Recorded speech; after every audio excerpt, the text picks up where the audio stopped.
കൊട്ടട്ടെ ഉമ്മച്ചി കണ്ട്. Good morning. Mary ഒരു സാധനം കാണിച്ചു തരാട്ടോ. ഒരു സംഭവം ഉണ്ട്. ആണ് ഞാൻ പറഞ്ഞ സംഭവം. ഇതെന്താന്നറിയോ? ഇതിന്റെ മീമിന്റെ ജിമ്മാണ്. ഇവര് പുതിയത് തുടങ്ങിയതാ. ഇതിന്റെ മോശം മാമിന്റെ മോനാണ് കേട്ടാ. ഈ മാമിന്റെ നാട്ട് ജിമ്മി. ഒരു കാക്കിയോട് കാണിച്ചു തരാം. അപ്പൊ കാണിച്ചതേ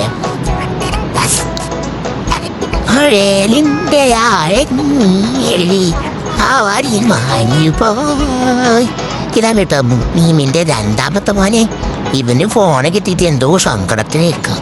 പാവ സ്കൂള് പൂട്ടിയതല്ലേ, കാണാൻ പറ്റായിട്ടാവും. ഞാൻ വെറുതെ പറഞ്ഞേട്ടാ, ഓനക്ക് പെണ്ണൊന്നില്ല പാവം. ഈ ഇതാന്റെ മീമി. ഈ മീമിന്റെ അവിടുത്തെ ജിമ്മെ പുതിയ തുടങ്ങിയതാണ്. നമ്മളെല്ലാവരും പോയിട്ട് ആദ്യമൊക്കെ ജിമ്മെടുക്കാനേ. എല്ലാവർക്കും 6 പാക്കൊക്കെ വേണ്ടേ. ഞാനും വലുതായിട്ട് വരും.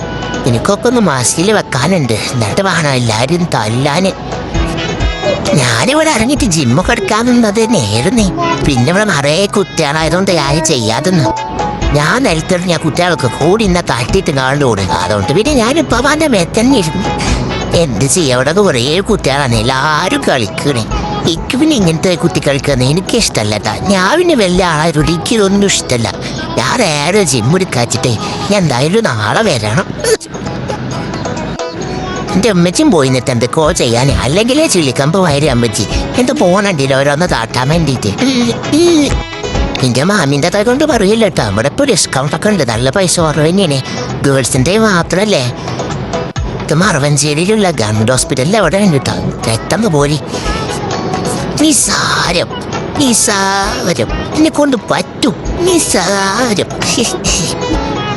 അത് മീമിൻ്റെ അവിടെ ഉള്ള കാക്കേനെ. ഇവരെല്ലാവരും ഇറങ്ങാണ്ട്. അപ്പം ഞാനും പറഞ്ഞിപ്പോൾ പനോട് ഇങ്ങനെ താഴ്ത്തിറക്കാൻ കുറേ ബലൂണുണ്ടായിരുന്നു. ഞാനൊരു ബലൂൺ എടുത്തിട്ടാ.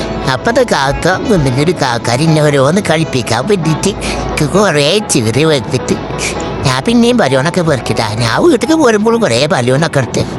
ഇപ്പറ്റി പറഞ്ഞേ ഹിമ്മത്ത് ഇവിടെ നിന്ന് വേഗം പോവാന്ന്. കുട്ടികളൊക്കെ എന്നെ തട്ടിയിട്ടിട്ട് ഇന്ന് നിലത്തല്ലേ നെറൂലെ രാവ് കൊണ്ടെടുക്കണേ. ഞാൻ വേഗം പോട്ടെ. നിങ്ങൾ നെക്സ്റ്റോ പോകുന്നുണ്ട്. അവളെ പറ്റി ഞാൻ വേറൊക്കെ കാണിച്ചു തരട്ടെ നിങ്ങൾക്ക്. എന്നാലും നിങ്ങൾക്ക് ആർക്കും എന്നെ ഇഷ്ടമല്ലല്ലേ. ഇവിടെ ആരും എൻ്റെ വീഡിയോക്ക് ലൈക്കും കമൻറ്റും ഒന്നും ഇടണില്ലല്ലോ. എനിക്ക് സങ്കടമൊന്നുമില്ല. എന്നാലും ചെറിയൊരു വിഷമം. വെറുതെ പറഞ്ഞതാട്ടോ. എല്ലാവരും നല്ല സപ്പോർട്ട്. Bye bye.